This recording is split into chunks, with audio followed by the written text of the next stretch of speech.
Eh bien, bonjour à tous, on se retrouve pour la vidéo de la présentation de la plateforme MetaTrader 4. Donc, il faudra impérativement, avant de commencer cette vidéo, avoir créé un compte chez son courtier. Donc, allez voir la vidéo précédente. Donc, tout d'abord, on se retrouve sur la plateforme MetaTrader 4, comme vous le voyez, dans son appareil le plus simple. Donc, voilà. Eh bien, dans un premier temps, la première chose à faire quand vous arrivez ici, c'est de vous connecter avec vos données, vos tout simplement identifiants. Donc, vous allez dans la partie compte ici, vous allez hop comme ceci et vous cliquez en faisant un clic droit sur se connecter au compte de trading. Ensuite, vous rentrerez les informations qui vous ont été envoyées par email. Très important. Une fois connecté, vous allez avoir les cotations qui sont accessibles dans cet onglet juste ici. Alors, vous en aurez moins, bien évidemment. Il faudra pour cela descendre en bas, aller dans la zone un petit peu blanche, faire un clic droit et cliquer sur « Montrer tout ». Tout simplement, et vous aurez absolument tout, les actifs qui seront tradables sur votre plateforme. Attention, les actifs grisés, eux, ne sont absolument pas tradables. Uniquement ceux, comme vous voyez en noir, un petit peu en surbrillance ici, sont tradables. Donc voilà, au moins vous le saurez, que vous n'essayerez pas simplement de travailler sur ces actifs-là. Donc, quand vous arrivez ici, vous tombez sur ces 4 graphiques ou un seul graphique au milieu. Donc, dans un premier temps, nous, ce qu'on veut, c'est en mettre un seul en évidence. Donc, on va cliquer ici sur la fenêtre, on l'agrandit. Comme vous pouvez voir, on ne lit absolument rien. Voilà, c'est très, très compliqué de comprendre quelque chose sur ce graphique. Alors, la première étape, ça va être de le passer en chandelier japonais. Hop là, j'ai cliqué comme ceci sur le chandelier japonais. Je vais zoomer un petit peu ici en cliquant sur ce bouton. Voilà, et on peut voir que mon graphique est nettement plus lisible. Alors, personnellement, je n'aime pas ce fond noir avec ces bougies vertes, blanches, un petit peu. Voilà, ça fait assez terne, c'est pas très joli, très ergonomique à mon goût. Donc, je vais être sur la plateforme ici et je vais faire un clic droit. Je vais aller dans Propriétés et tout simplement, je vais remplacer ici ma bougie haussière par une bougie plutôt verte dans l'ensemble, comme ceci. Voilà. La barre haussière, pareil, verte comme ceci. Et la bougie baissière, tout simplement. Hop là, comme ceci. Je vais la placer en rouge. Et la barre baissière, je vais la placer en rouge comme ceci. Donc, vous pouvez voir que ce n'est pas très, très joli, encore une fois. Alors, hop, j'ai fait une petite erreur. Pas de souci. Voilà, bougie haussière, j'ai dit en verte. Voilà. Bougie baissière en rouge. Bougie baissière en rouge. Donc, voilà. Déjà, ça, c'est fait. Je vais mettre mon texte en noir, tout simplement, et je vais mettre mon fond en blanc. Voilà. Et je vais cliquer sur OK. Donc, vous pouvez voir, j'ai un graphique déjà beaucoup plus lisible et plus intéressant à regarder. OK. Donc, voilà. En ce qui concerne les variations d'unité de temps, comme vous pouvez voir ici, je suis en unité de temps H1, ce qui veut dire qu'à chaque heure tout simplement qui va passer sur mon graphique, une bougie va s'ouvrir et se fermer, tout simplement. Je suis en unité de temps horaire. Donc, comme vous pouvez voir ici, je peux avoir une unité de temps mensuelle, avoir une unité de temps hebdomadaire, une unité de temps journalière en fonction des bougies, et bien évidemment jusqu'à une unité de temps qui va dans la minute. Chaque bougie vaudra 1 minute. Donc voilà, un petit peu pour passer outre. Si vous souhaitez enlever la grille, étape très simple, vous cliquez ici et vous décochez la grille et au moins vous n'avez plus la grille. Alors, admettons que vous souhaitiez avoir un peu plus de profondeur, vous souhaitiez analyser votre graphique dans la profondeur. Je vais vous conseiller de cliquer sur ce bouton-ci qui va décaler votre graphique. Par exemple, si vous tracez des trendlines ou ce genre de choses, bien simplement pour que dans le temps, vous puissiez voir l'évolution du prix de manière un petit peu plus efficiente. Parce que si on décoche, on a le prix qui est collé à la barre et ça peut être compliqué d'analyser les mouvements futurs à venir. Donc voilà, ça c'est ce que je vous conseille. Dans un second temps, si on veut changer d'actif à analyser, rien de plus simple, admettons que je veuille analyser l'or, donc le XAU, je prends le XAU ici et je viens le glisser sur mon graphique principal. OK, donc voilà, super facile, super intéressant. Dans un second temps, vous avez vu qu'en bas, on avait au tout début, on avait plusieurs cases, plusieurs grilles avec d'autres actifs. Pourquoi? Ben, parce qu'on peut tout simplement les mettre en mosaïque, comme ceci. Vous les voyez. Libre à vous de pouvoir mettre plusieurs actifs dans ces cases-là. Donc, je vais remettre ici mon feuille graphique en grand. Si vous voulez passer de l'un à l'autre de la manière la plus simple, ici, vous avez des onglets, ok, tout simplement, des différents actifs sur lesquels vous êtes passé. Donc voilà, si je veux passer à USD CHF, c'est ici, SDJPY ici, SDJPY ici. Donc voilà, comment naviguer un petit peu de manière assez facile sur la plateforme. Au niveau des outils, c'est très simple. Vous allez ici dans Insertion, vous allez avoir les indicateurs. Admettons que vous voulez ajouter, par exemple, les bandes de Bollinger, voilà, hein, qui peuvent être hop, hop, hop. Alors, je ne sais plus trop où elles sont. Mais admettons que je veuille un autre indicateur tel que, allez, voilà, les bandes de Bollinger ici. Voilà, je les laisse prédéfinies. Si vous voulez si vous y connaissez un petit peu, vous pouvez les améliorer un petit peu plus. Voilà, faire OK. Voilà, j'ai mes bandes de Bollinger. Bon, vous le savez, j'utilise très peu les indicateurs. Si je veux l'enlever, tout simplement, j'ai juste à cliquer sur une partie de mon indicateur et faire supprimer l'indicateur tout simplement. Donc voilà, vous pouvez insérer beaucoup de choses. Vous pouvez insérer des lignes, et oui, des lignes horizontales, verticales, des lignes de tendance.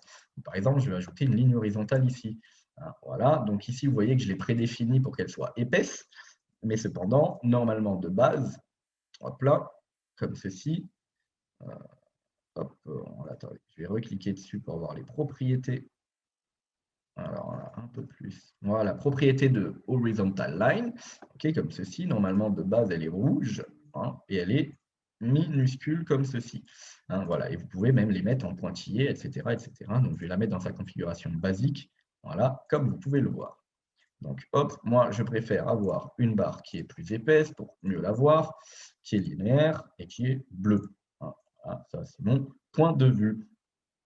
Donc voilà, maintenant qu'on a vu un petit peu comment ajouter des outils, des choses très basiques, etc., moi ce que je vais vous conseiller quand vous voulez voir un actif pour voir un petit peu où en est le spread, c'est d'aller ici dans Propriétés, d'aller dans Général et de faire Montrer la ligne ASC de demande. Ça, vous visualisez le spread, c'est-à-dire que quand vous allez entrer en achat, vous êtes exécuté sur la ligne du haut. Quand vous allez entrer à la baisse, vous allez être exécuté à la ligne du bas et vous aurez donc la visualisation du spread que vous allez payer un petit peu en entrée en position. Donc voilà, c'est très intéressant. Dans un second temps, on va voir un petit peu comment exécuter des ordres sur la plateforme. Okay, ça peut être très sympa aussi, hein, surtout quand on veut faire du trading, de préférence. Donc, vous allez avoir la première possibilité, c'est cliquer ici sur le one-click trading. Alors, le one-click trading, vous voyez que c'est directement standardisé avec un lot, hein, simplement. Donc, si je veux acheter un lot, par exemple, au marché, je vais devoir cliquer ici. Voilà. Et vous allez avoir une fenêtre. Donc là, le marché est fermé, donc logique, ça ne va pas exécuter l'ordre. Vous allez avoir une fenêtre la première fois qui va vous dire, voulez-vous activer le one-click trading? Vous allez faire oui, oui, oui. OK, donc voilà, vous pouvez modifier simplement la valeur du lot, à la hausse ou à la baisse, hein, bien évidemment, mettre des micro-lots, des mini-lots, etc., etc. Le mieux, lorsque vous voulez simplement programmer un ordre au marché, c'est d'aller ici, nouvel ordre. Vous allez avoir la possibilité de choisir votre volume, hein, le volume choisi pour l'ordre, l'actif aussi, hein, vous pouvez changer d'actif même voilà, si vous n'êtes pas sur cette fenêtre-là. Donc ce volume ici peut être par exemple de 0,25. Voilà, si je veux rentrer un lot de 0,25, prédéfinir mon stop loss par exemple à 1855 et un take profit, voilà, par exemple à 1870. Type exécution au marché, ça peut être intéressant, ou bien un ordre différé. Ça peut être un buy limit, un sell limit, un sell stop, un buy stop. Par exemple, un buy limit que je peux positionner, prix, on a le prix à 1860, si je veux dire à 1858, ben voilà, tu viens m'exécuter un achat à ce prix-là. Et là, clac, je place l'ordre, on est hors cotation, on passe le marché fermé, et vous m'avez compris. Donc, je vais vous faire une petite démo aussi de comment placer des objectifs, par exemple, sur un marché qui est ouvert. Alors, je vais prendre, hop là, comme ceci. Je vais aller prendre le plus simple, le fameux euro-dollar, voilà, comme ceci, que je vais par exemple acheter à hauteur de 0,5, voilà. Je vais utiliser le one-click trading et bien simplement pour entrer en position. Voilà, hop. Voilà. Ah oui, je suis encore hors cotation. Bon, c'est pas bien grave. Voilà, mon marché est fermé, si je dis pas de bêtises. Donc, vous allez avoir eh bien, simplement la matérialisation eh bien, de la ligne de prix où j'ai choisi ouais, là, voilà, comme ceci. Voilà, c'est bon. OK, il y avait juste eu un petit souci, au niveau du compte de démonstration. Donc là, je viens d'acheter, mon euro-dollar. Voilà, vous voyez que je suis à ce prix-là. Ma position s'est affichée ici, vous voyez, avec la commission, qui va de pair, bien évidemment. Donc là, pour le moment, je suis en perte de 6 €. Donc je vais pouvoir, en restant appuyé, eh bien, sur ma position, augmenter comme ceci, eh bien, voilà, mon, take profit. Voilà. Et à la baisse, par contre, je vais pouvoir orienter mon stop loss avec le nombre de pips qui n'est pas forcément le bon, qui n'est pas forcément correct, mais vous pouvez voir combien vous êtes prêt à gagner sur cette position pour combien vous êtes prêt à perdre. Admettons qu'ici, je suis prêt à gagner 135 € pour à peu près 32 pips. OK, voilà. Et à la baisse, voilà. Normalement, bon, là, il y a des soucis parce que c'est un compte de démonstration, mais en soi, vous pouvez placer votre stop loss littéralement où vous voulez. Donc, vous pouvez placer vos barrières et si vous souhaitez sortir à un moment en profit ou en gain, vous pouvez tout simplement cliquer ici sur la petite croix pour clôturer votre ordre manuellement. Donc, extrêmement, extrêmement simple de ce côté-là. Donc, libre à vous d'aller un petit peu farfouiller partout sur la plateforme, notamment pour potentiellement l'améliorer, hein, voilà, que ce soit avec des indicateurs, etc. etc. Vous pouvez eh bien, ajouter en partie des objets différents, donc avoir la liste des objets, etc., les éditer, les placer, les supprimer de tous ceux qui sont positionnés sur votre graphique. OK, hein, voilà, il y a plusieurs méthodologies pour impacter votre graphique de ce côté-là. Et surtout, n'hésitez pas à vous mettre un multigraphique lorsque vous travaillez, par exemple, en corrélation eh bien, sur différents actifs, tout simplement. Hein, voilà. Hein. Et vous pouvez bien évidemment ajuster un petit peu partout l'affichage des barres.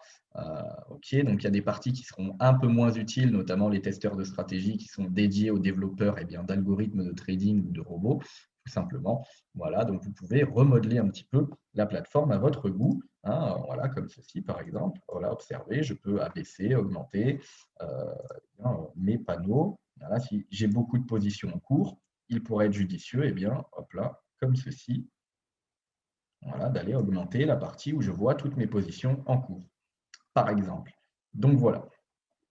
Hein, n'hésitez pas à revoir cette vidéo et bien simplement pour comprendre un petit peu comment ça se passe sur la plateforme.